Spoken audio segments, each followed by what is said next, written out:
Hai semua, jumpa lagi dengan saya Sofia Christine Selalahi. Nah, di video kali ini saya akan membahas tentang sejarah Kerajaan Mughal tahun 1256 hingga tahun 1857 Masehi. Selamat menyaksikan. Baiklah, pertama di sini saya akan menjelaskan tentang bagaimana berdirinya Kerajaan Mughal di India. Kerajaan Mughal merupakan lanjutan dari Kesultanan Delhi yang ditandai dengan puncak perjuangan panjang untuk membentuk sebuah imperium atau kekuasaan India Muslim yang didasarkan pada sebuah sintesa antara warisan bangsa Persia dan bangsa India. Kerajaan Mughal berdiri seperempat abad sesudah berdirinya Kerajaan Safawi. Jadi, di antara tiga kerajaan Islam tersebut, Kerajaan Mughal adalah kerajaan termuda. Kerajaan Mughal bukanlah kerajaan Islam pertama di anak benua India satu-satunya. Awal kekuasaan Islam di wilayah India terjadi pada masa Khalifah Al-Walid dari dinasti Bani Umayyah. Penaklukan wilayah ini dilakukan oleh tentara Bani Umayyah di bawah pimpinan Muhammad ibn Qasim. Kerajaan Mughal atau Mughal ini didirikan oleh Zahiruddin Muhammad Babur pada tahun 1526 hingga tahun 1530. Ada 4 dinasti yang pernah berkuasa sebelum berdirinya Kerajaan Mughal. Di antaranya itu ada dinasti Ghaznawi yang berdiri dari tahun 351 hingga 585 Hijriah atau dalam tahun Masehi itu 962 hingga tahun 1189 Masehi. Dinasti yang kedua itu adalah dinasti Guriya, berdiri mulai dari tahun 1000 hingga tahun 1215 Masehi. Yang ketiga adalah Kesultanan Delhi dari tahun 1206 hingga tahun 1555 Masehi.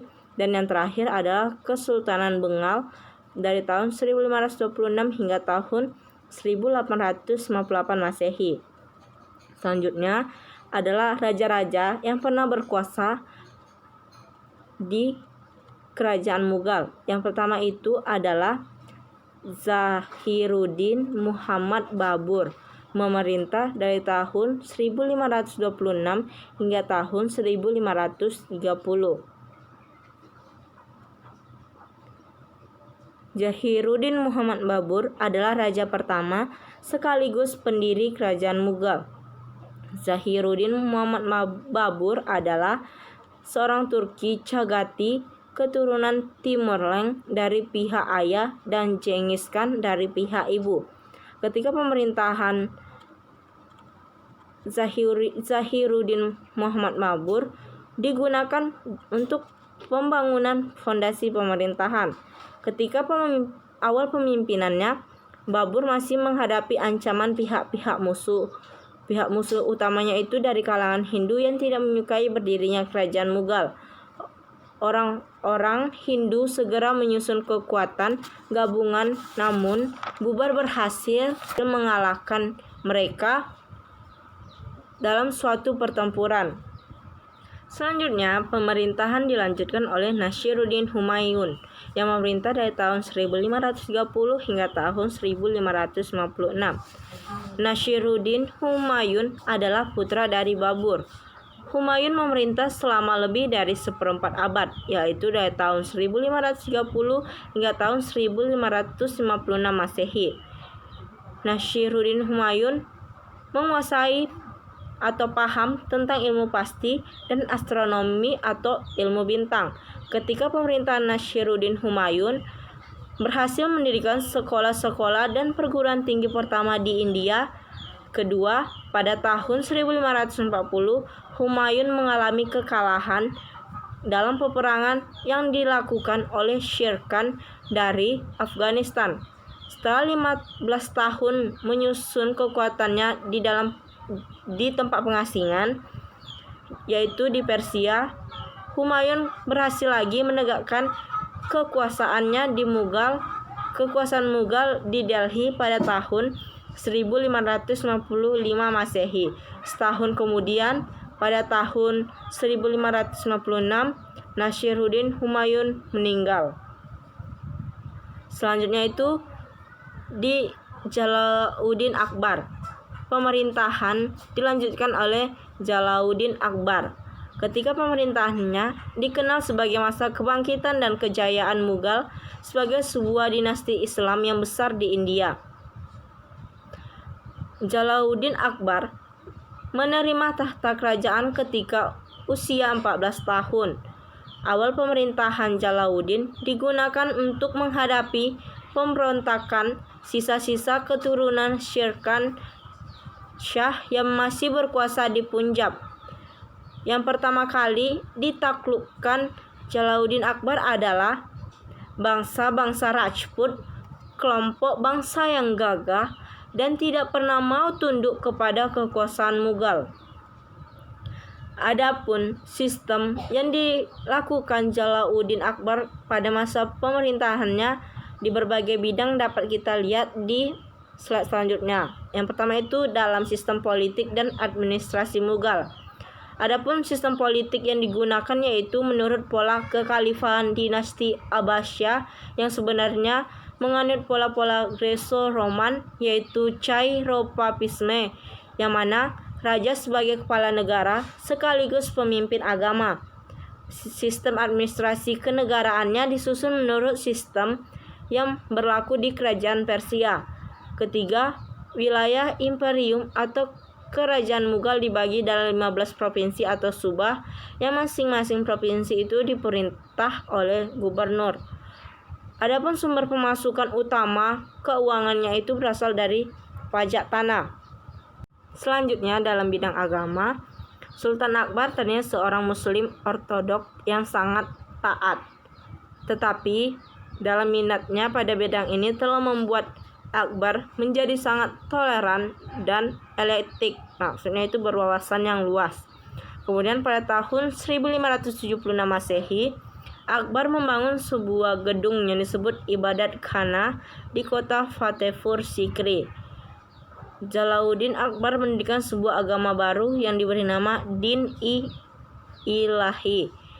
Din-i-Ilahi adalah sebuah agama baru yang berasal dari campuran atau sinkretrisme berbagai agama, khususnya Islam, Nasrani, dan Hindu.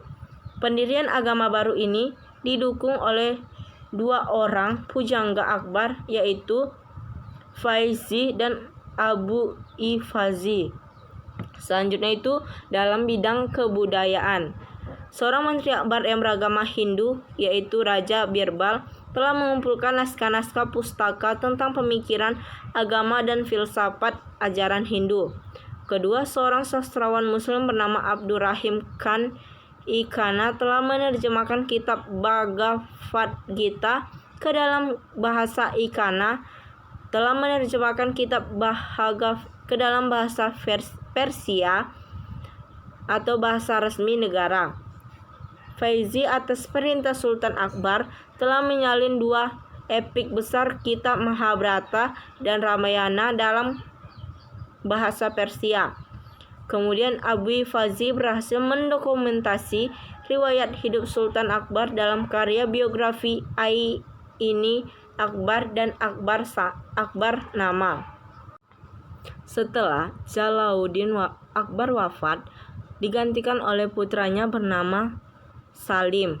Kemudian dinobatkan sebagai pengganti Jalauddin Akbar dengan bergelar Nuruddin Jahangir yang memerintah dari tahun 1605 hingga tahun 1627. Sistem politik yang ditempuh atau yang digunakan Jahangir berbeda dengan ayahnya, yang mana kebijakannya mencerminkan upaya melindungi agama Islam. Adapun kebijakannya itu, pertama, tidak ada paksaan dalam memeluk agama. Kedua, dilarang memproduksi dan memperdagangkan barang yang memabukkan. Ketiga, pejabat negara tidak dapat memperoleh rumah dari masyarakat. Keempat, pejabat negara tidak boleh mencampuri perkara pribadi masyarakat. Kelima, membebaskan tanpa syarat para tahanan yang sudah tua. Keenam, mendirikan masjid dan khalifah di tempat-tempat yang jauh dari penduduk untuk keperluan musafir. Kemudian pemerintahan dilanjutkan oleh Shihabuddin Shah Jahan, dimulai dari tahun 1628 hingga tahun 1658. Bibit-bibit disintegrasi mulai tumbuh pada masa pemerintahan Shihabuddin Shah Jahan, yang mana pada masa pemerintahannya terjadi 2 kali pemberontakan. Tahun pertama masa pemerintahannya, yaitu Raja Zuzar Singh Bundela berupaya memberontak dan mengacau keamanan, namun berhasil dipadamkan. Tahun kedua, Shah Jahan bertempur dengan bangsa Rajput. Shah Jahan menikah dengan seorang putri yang bernama Mumtaz Mahal. Kemudian pada tahun 1631, Shah Jahan membangun Taj Mahal untuk mengenang istrinya. Pada tahun 1656, Shah Jahan wafat. Kemudian pemerintahan dilanjutkan oleh Muhyiddin Aurangzeb Alamgir, memerintah dari tahun 1659 hingga tahun 1707. Ketika awal pemerintahannya, Aurangzeb telah menyenangkan hati rakyatnya dengan menurunkan pajak. Dalam kebijakan pemerintahannya, Aurangzeb banyak dipengaruhi oleh pemikiran keagamaan yang dilontarkan oleh Syekh Ahmad dari Sirhind. Sedangkan sistem politik yang diterapkan Aurangzeb adalah politik Islamisasi. Kemudian, seluruh masa kekuasaan Aurangzeb dihabiskan untuk berperang, terutama untuk melakukan wilayah India Tengah. Selanjutnya, pemerintahan dilanjutkan oleh Bahadur Shah, memerintah dari tahun 1707 hingga tahun 1712. Raja-raja pengganti Aurangzeb merupakan penguasa yang lemah, sehingga tidak mampu mengatasi kemerosotan politik dalam negeri. Raja-raja sesudah Aurangzeb mengawali kemunduran dan kehancuran kerajaan Mughal. Bahadur Shah menggantikan kedudukan Aurangzeb. 5 tahun kemudian terjadi perebutan antara putra-putra Bahadur Shah. Zehendar dimenangkan dalam persaingan tersebut dan sekaligus dinobatkan sebagai Raja Mughal oleh Jenderal Zulfikar Khan, meskipun Zehendar adalah yang paling lemah di antara putra Bahadur. Selanjutnya itu adalah kemajuan kerajaan Mughal. Adapun kemajuan kerajaan Mughal dalam bidang politik dan pemerintahan, yang pertama itu adalah Akbar berhasil membentuk sistem pemerintahan militeristik. Dalam pemerintahan tersebut, pemerintahan daerah dipegang oleh seorang Sipasalar atau kepala komandan, sedangkan wilayah distrik dipercayakan kepada Faudzar atau komandan. Jembatan-jembatan sipil juga diberi jenjang kepangkatan yang mencorak kemiliteran. Pejabat-pejabat itu harus mengikuti latihan kemiliteran.